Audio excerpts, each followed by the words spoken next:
Imaginen por un momento una frase, una acción, una elección que pudiera sellar su destino para siempre.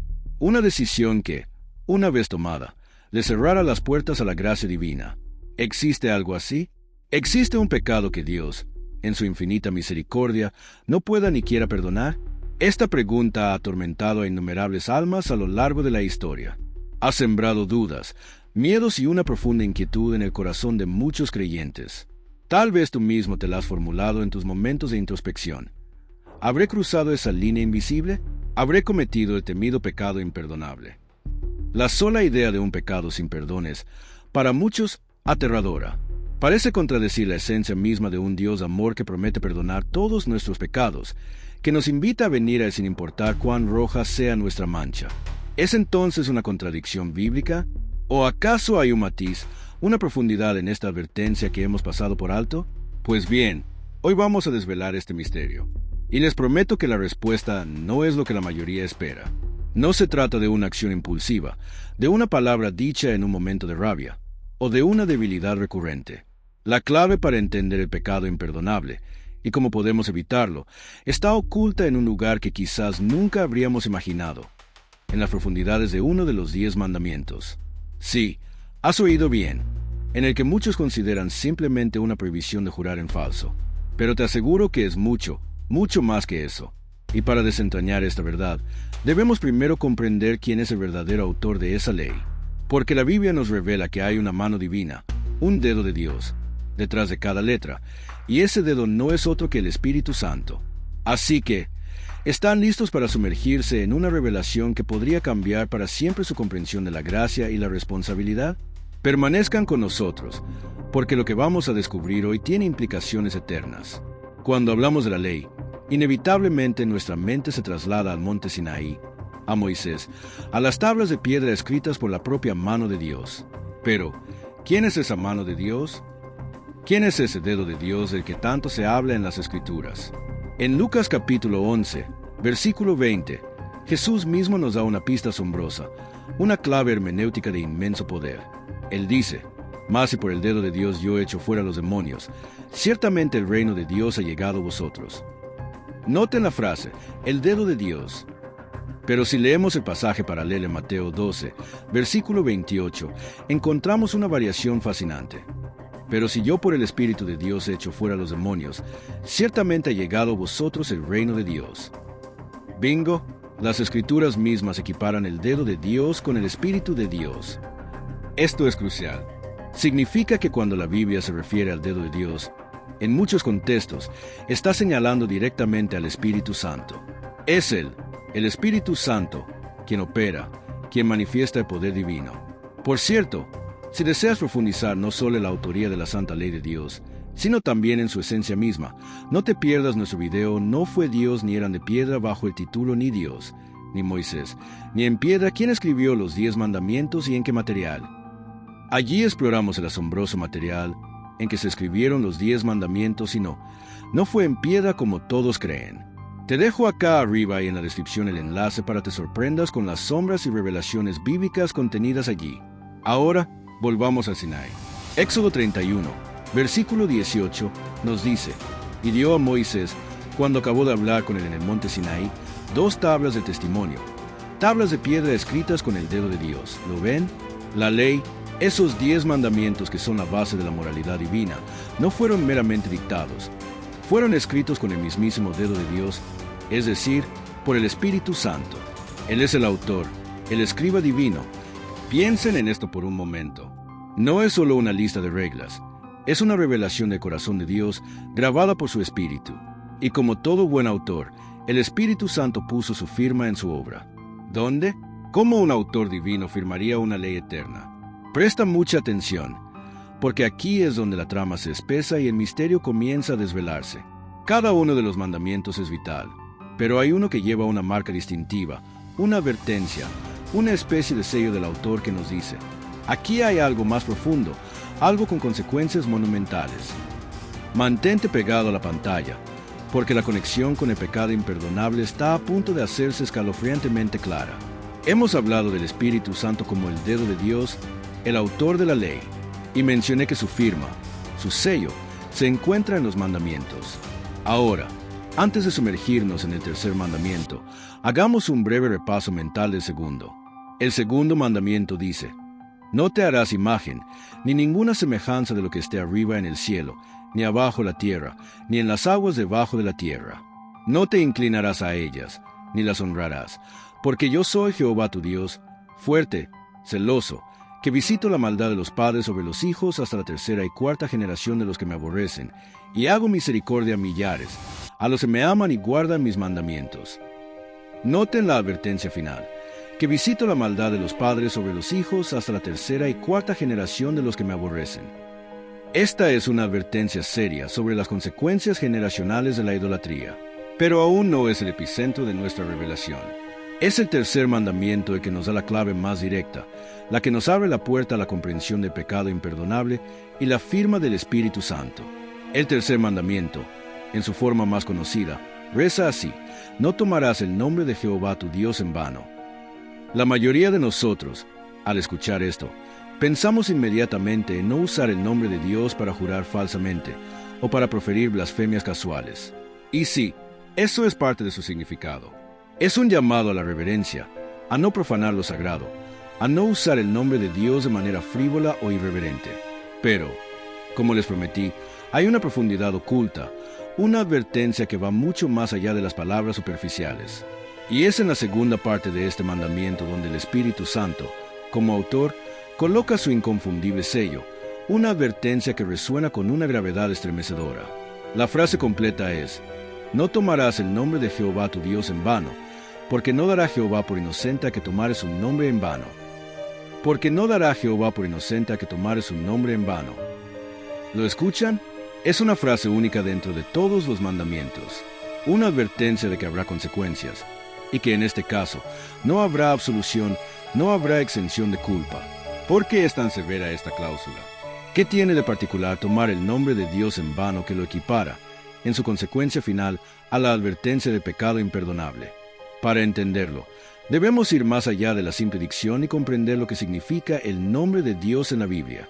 En la cultura hebrea, el nombre no es solo una etiqueta, es la esencia, el carácter, la autoridad, la identidad misma de la persona. Tomar el nombre de Dios en vano no es solo pronunciarlo sin reverencia, es mucho más profundo. Es representar falsamente a Dios, es usar su autoridad o su verdad para nuestros propios fines egoístas, es atribuirle a Él lo que no es de Él, o peor aún, es rechazar su propia revelación de sí mismo. Y aquí viene el puente. ¿Quién es el que revela a Dios? ¿Quién es el que nos convence de la verdad de su carácter, de su ley, de su nombre? Es el Espíritu Santo. El Espíritu Santo es quien toma las cosas de Jesús, quien revela el nombre de Dios en toda su plenitud y nos las hace saber.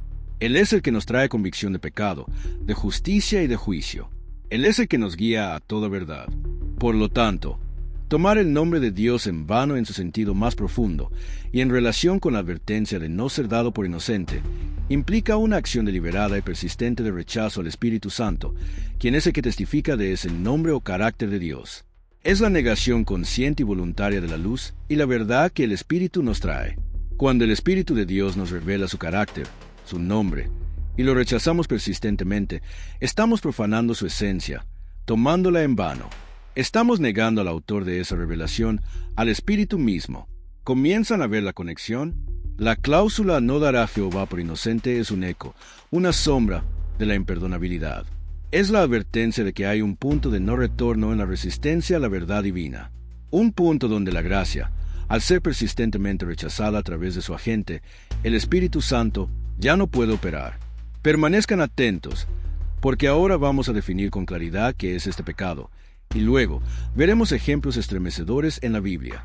La advertencia de Jesús es una de las más solemnes, a menudo malinterpretadas de todas las Escrituras. En Mateo capítulo 12, versículos 31 y 32, leemos estas palabras inquietantes de nuestro Señor. Por tanto os digo, todo pecado y blasfemia será perdonado a los hombres, mas la blasfemia contra el Espíritu no le será perdonada. A cualquiera que dijera alguna palabra contra el Hijo del Hombre, le será perdonado, pero al que hable contra el Espíritu Santo, no le será perdonado, ni en este siglo ni en el venidero. Estas palabras han generado miedo, confusión y una profunda angustia en el corazón de muchos. ¿Significa que una mala palabra, un pensamiento impío, puede condenarme eternamente? Absolutamente no.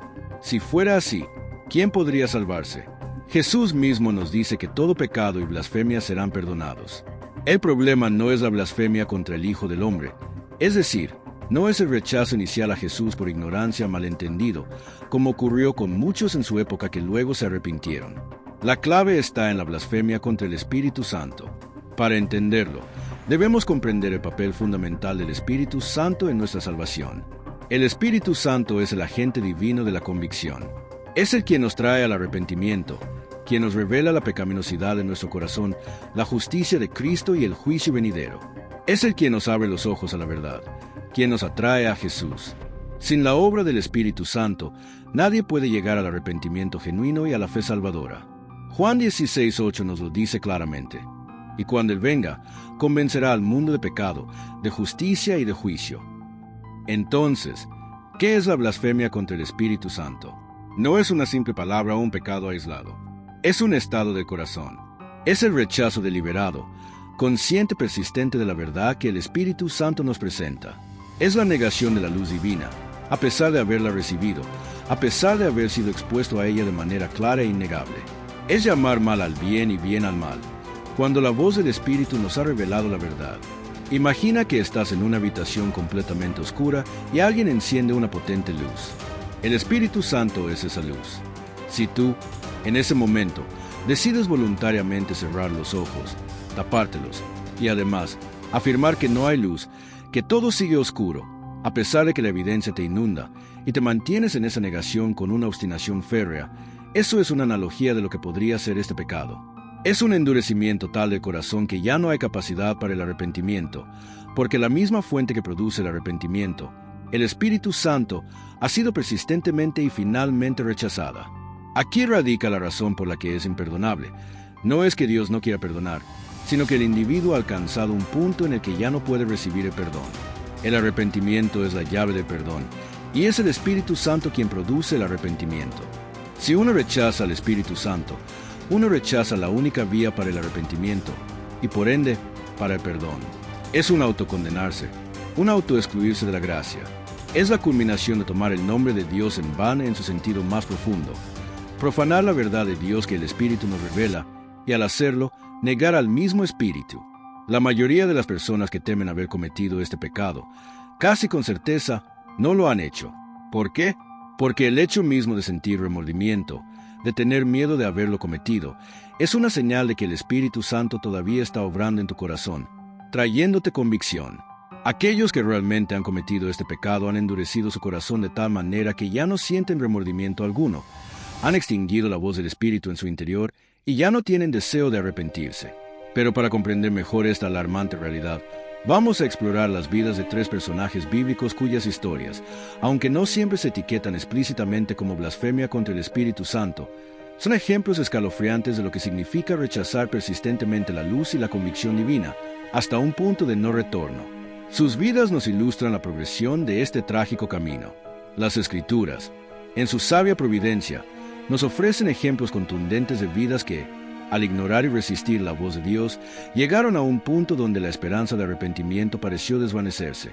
No siempre se usa la frase blasfemia contra el Espíritu Santo para describirlas, pero la esencia de su pecado, el rechazo deliberado y continuo de la luz divina, es un eco innegable de lo que hemos estado discutiendo. Saúl, la voz de Dios ignorada hasta el amargo final. El primer rey de Israel, Saúl, comenzó su reinado con la unción del Espíritu de Dios. Era humilde al principio, y el Espíritu de Dios estaba sobre él, dándole poder y sabiduría para gobernar. Pero la historia de Saúl es una trágica crónica de desobediencia progresiva y rechazo a la voluntad divina. Su primer gran error fue ofrecer un holocausto impacientemente, usurpando el papel sacerdotal que no le correspondía, en Samuel 13.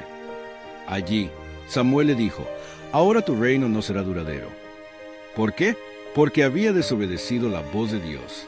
Más tarde, en el mandato de exterminar a los amalecitas, Saúl desobedeció nuevamente, perdonando al rey y lo mejor del ganado, en Samuel 15.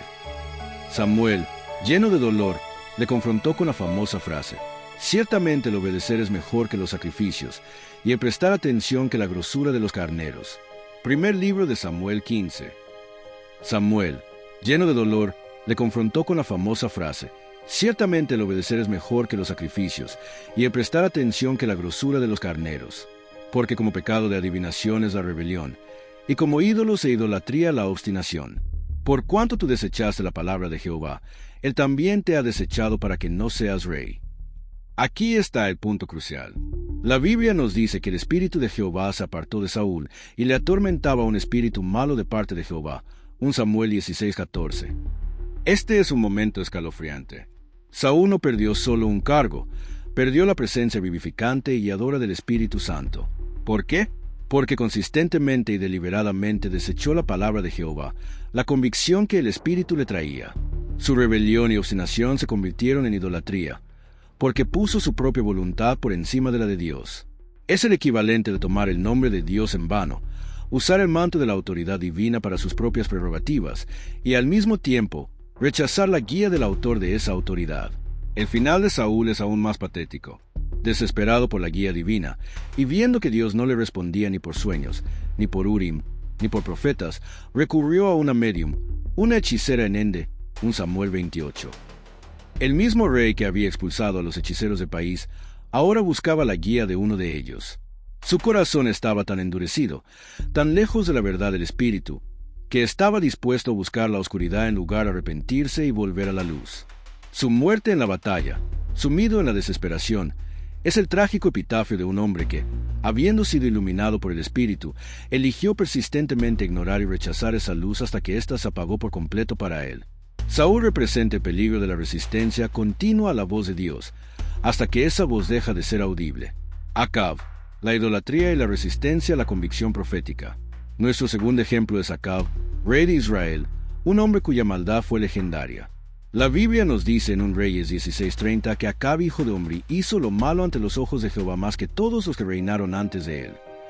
Su pecado no fue un desliz, fue un estilo de vida de apostasía abierta. Se casó con Jezabel, una princesa sidonia, e introdujo el culto a Baal a una escala sin precedentes en Israel. Construyó un templo a Baal, levantó una imagen de acera, y sirvió y adoró a Baal. El profeta Elías fue enviado repetidamente para confrontar a Acab y Jezabel. Piensen en el poder de la confrontación en el monte Carmelo, donde Elías desafió a los profetas de Baal y fuego del cielo consumió su sacrificio. 1 Reyes 18. Acab fue testigo de una manifestación innegable del poder y la verdad del Dios de Israel. ¿Cómo pudo un hombre ver tal demostración y no arrepentirse?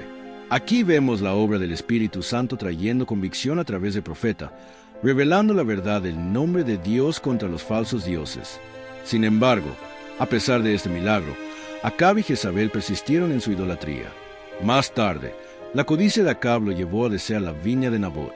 Cuando Nabot se negó a venderla, Jezabel maquinó su muerte, y Acab tomó posesión de la viña. Fue entonces cuando Elías nuevamente confrontó a Acab, profetizando su juicio y el de su casa, 1 Reyes 21. Ante esta sentencia, la Biblia nos da una pequeña chispa de esperanza. Y sucedió que cuando Acab oyó estas palabras, rasgó sus vestidos y puso cilicio sobre su carne, y ayunó y durmió en cilicio, y andaba humildemente. 1 Reyes 21-27. Por un momento, parece que Acab se arrepintió, y Dios mismo tomó nota de ello, diciendo a Elías que, por cuanto se había humillado, la calamidad no vendría en sus días, sino en los de su hijo. Pero, ¿fue un arrepentimiento genuino?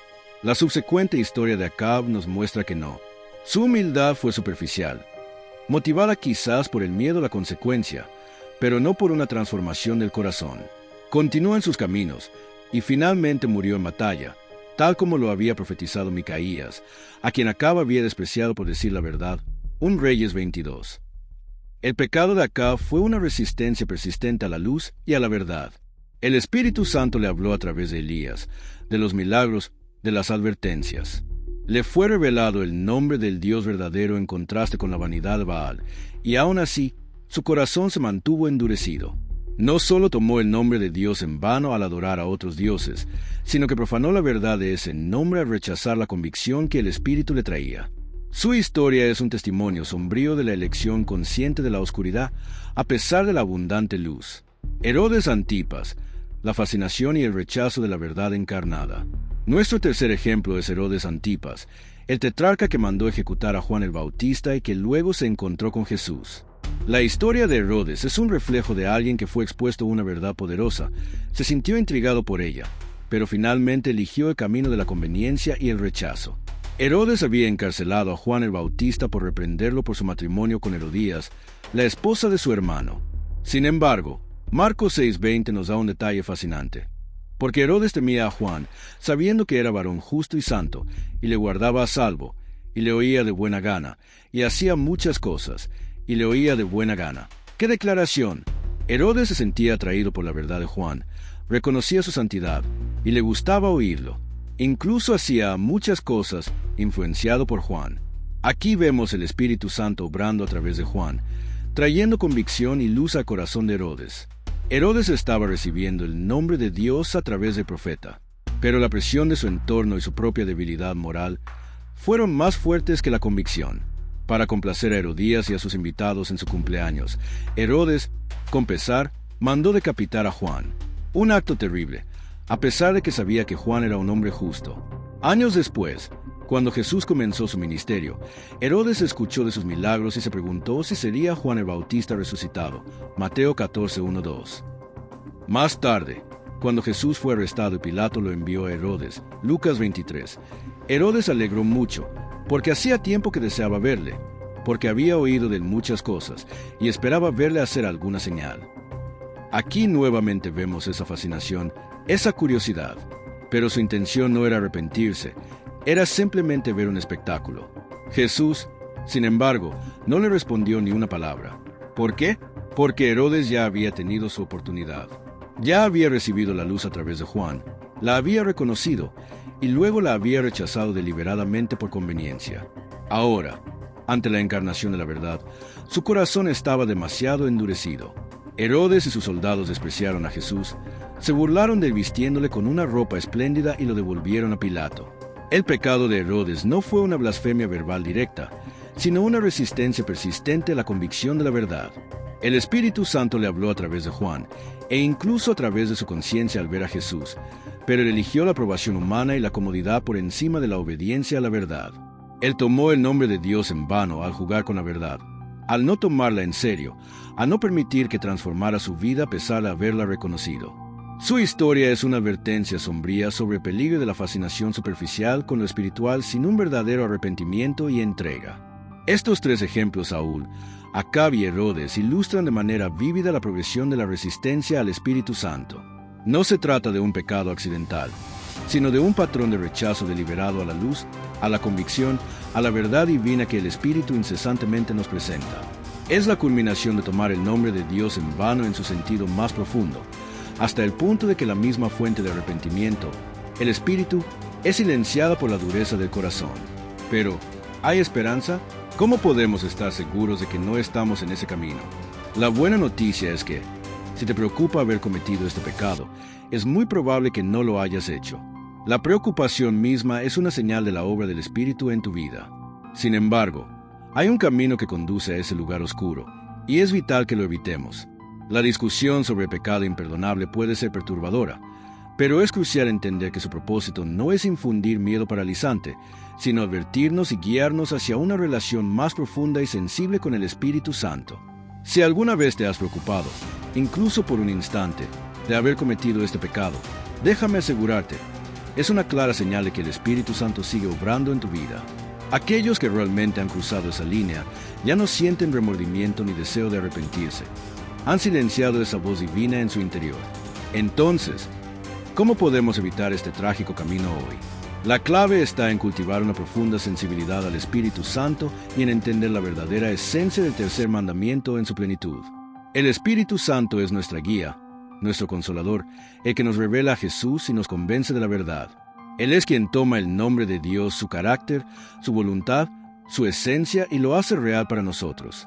Nos habla de muchas maneras, a través de la lectura de la Biblia, a través de la predicación, a través de la conciencia, a través de circunstancias providenciales y a través de la voz interna de convicción. El peligro de la resistencia continua y deliberada a la verdad es real. No se trata de un solo acto de desobediencia o una blasfemia impulsiva. Se trata de un patrón, Una elección persistente de ignorar, de endurecer el corazón ante la luz clara y repetida que el Espíritu nos ofrece. Es una negativa a arrepentirse cuando el Espíritu nos convence de pecado. Es un rechazo sistemático de la verdad revelada, a pesar de la evidencia abrumadora. Cuando el tercer mandamiento nos dice, no tomarás el nombre de Jehová tu Dios en vano, porque no dará Jehová por inocente a que tomares su nombre en vano, nos está advirtiendo precisamente sobre esto. No es solo un juramento falso, es la profanación del carácter de Dios. Es usar su verdad, su nombre, para nuestros propios fines egoístas, o peor aún, para justificar la iniquidad. Es rechazar el testimonio del Espíritu que nos revela ese nombre en su pureza. Si el Espíritu Santo te está mostrando una verdad en la palabra de Dios, no la ignores. Si te está convenciendo de un pecado, no lo minimices. Si te está guiando a un camino de obediencia, no lo postergues. Cada vez que elegimos resistir al Espíritu, endurecemos un poco más nuestro corazón. No es una línea instantánea, sino un proceso gradual, como lo vimos en las vidas de Saúl, Acab y Herodes. Un día tras otro, una elección tras otra, se va erosionando la capacidad de escuchar y responder. La buena noticia es que la gracia de Dios es inagotable para aquellos que se vuelven a Él. Mientras haya un atisbo de deseo de arrepentimiento, mientras haya una chispa de temor de Dios, el Espíritu Santo está allí, listo para convencerte, para guiarte, para llevarte de vuelta al Padre. La advertencia de pecado imperdonable no es para desanimarnos, sino para que tomemos en serio la obra del Espíritu Santo en nuestras vidas, para que valoremos cada convicción, cada guía, cada revelación de su nombre, de su carácter que nos ofrece. Es una llamada a la humildad, a la dependencia, a la gratitud por ese dedo de Dios que no solo escribió la ley en piedra, sino que desea grabarla en el corazón de carne, para que vivamos en obediencia, reverencia y amor. Querido amigo, después de este viaje a través de las profundidades del pecado imperdonable, la verdadera revelación no es solo sobre lo que no debemos hacer, sino sobre lo que sí podemos hacer. La misericordia de Dios es tan vasta como el océano, y su gracia es suficiente para cada uno de nosotros. La advertencia de pecado contra el Espíritu Santo nos subraya la urgencia de responder a la luz que Él nos da. No endurezcamos nuestros corazones. No desestimemos esa voz suave y apacible que nos insta a la verdad y al arrepentimiento. Cada convicción del Espíritu es una oportunidad, un regalo de Dios para acercarnos a Él. Si hoy el Espíritu Santo te está hablando, si hay áreas en tu vida donde sabes que necesitas arrepentirte o verdades que has estado ignorando, no las postergues. Vuelve tu corazón a Dios. Confiesa tus pecados. Permite que el Espíritu Santo obre libremente en ti, guiándote a toda verdad y a una vida de obediencia que glorifica el nombre de Dios. Él es fiel para perdonar y para limpiar toda injusticia. Recuerda siempre el tercer mandamiento en su sentido más profundo. Honra el nombre de Dios, su carácter, su revelación, su verdad, tal como te es revelada por el Espíritu Santo. No la tomes en vano. Permite que transforme tu vida. Que la gracia de nuestro Señor Jesucristo, el amor de Dios el Padre y la comunión del Espíritu Santo sean con todos ustedes. Hasta la próxima. Que la luz de la verdad bíblica siga iluminando su camino.